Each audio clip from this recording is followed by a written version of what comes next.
Coba bayangkan sebelum gitar dikenal seperti sekarang, dengan bentuk ramping dan 6 senar yang khas. Ribuan tahun lalu, manusia sudah mengenal alat musik petik sederhana.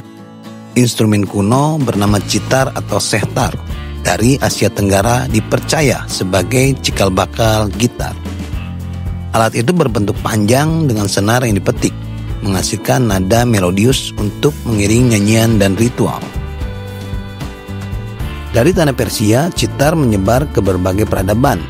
Di Yunani dan Romawi kuno, lahir pula alat musik seperti kitara dan lira, yang meski berbeda bentuk, tetapi punya fungsi serupa.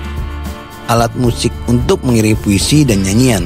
Kata gitar sendiri konon berasal dari bahasa Yunani kuno, kitara, yang kemudian berevolusi lewat bahasa Latin menjadi cithara, lalu masuk ke bahasa Spanyol menjadi guitarra. Sejarah gitar semakin jelas ketika masuk ke Spanyol pada abad pertengahan. Saat itu ada 2 jenis gitar utama. Guitarra morisca berbentuk dari budaya Moor Arab dengan bentuk cembung dan senar ganda. Guitarra latina lebih sederhana dengan bentuk pipih mirip gitar modern. Kedua gitar ini berkembang berdampingan. Kemudian muncul pula vihuela pada abad ke-15 hingga 16 yang sering dianggap nenek moyang gitar klasik. Vihuela memiliki 6 pasang senar dan digunakan di kalangan bangsa Spanyol untuk memainkan musik yang rumit ala Eropa Renaissance. Lalu pada abad ke-17 hingga 18, vihuela ini mulai tergeser oleh gitar barok yang jumlah senarnya berkurang menjadi 5 pasang, hingga akhirnya lahir gitar 6 senar tunggal seperti yang kita kenal sekarang. Masuk abad ke-19, gitar mengalami perkembangan besar. Seorang pembuat gitar asal Spanyol bernama Antonio Torres Jurado disebut sebagai bapak gitar modern. Ia memperbesar ukuran badan gitar, memperbaiki konstruksi, serta memperkenalkan sistem breaching, penyangga kayu di dalam gitar, yang membuat suara gitar lebih nyaring dan kuat. Dari sinilah gitar klasik 6 senar standar, yang masih dipakai sampai hari ini dalam musik klasik, flamenco maupun pop.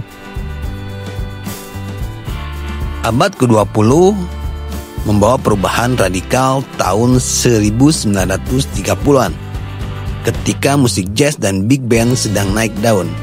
Gitar akustik dianggap kurang kuat suaranya untuk menembus orkestrasi besar.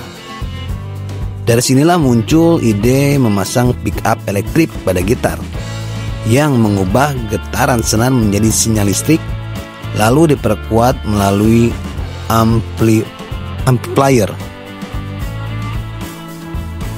Tokoh penting di sini adalah Les Paul, musisi sekaligus inovator yang menciptakan gitar klasik solid body. Dari situ lahir merek legendaris seperti Gibson Les Paul, Fender Telecaster, dan Fender Stratocaster. Gitar plastik pun mendominasi panggung musik dunia, dari rock dan rock and roll tahun 1950-an, blues, jazz, heavy metal, hingga pop modern. Hari ini gitar ada dalam berbagai bentuk dan fungsi. Gitar akustik klasik dengan senar nilon lembut cocok untuk musik klasik dan flamenco. Gitar akustik baja, steel string, lebih keras, sering dipakai di pop, folk, dan country. Gitar elektrik jadi simbol revolusi musik modern, dari Jimi Hendrix, Eric Clapton, hingga band-band rock dan metal. Gitar bass hadir untuk menopang nada rendah, tak tergantikan dalam band modern. Gitar bukan sekedar alat musik, ya sudah jadi simbol budaya, gaya hidup, bahkan perlawanan. Dari ruang kerajaan Spanyol hingga konser stadion dunia, gitar terus berbicara dalam bahasa universal musik. Itulah cerita singkat sedikit tentang alat musik gitar. Assalamualaikum warahmatullahi wabarakatuh.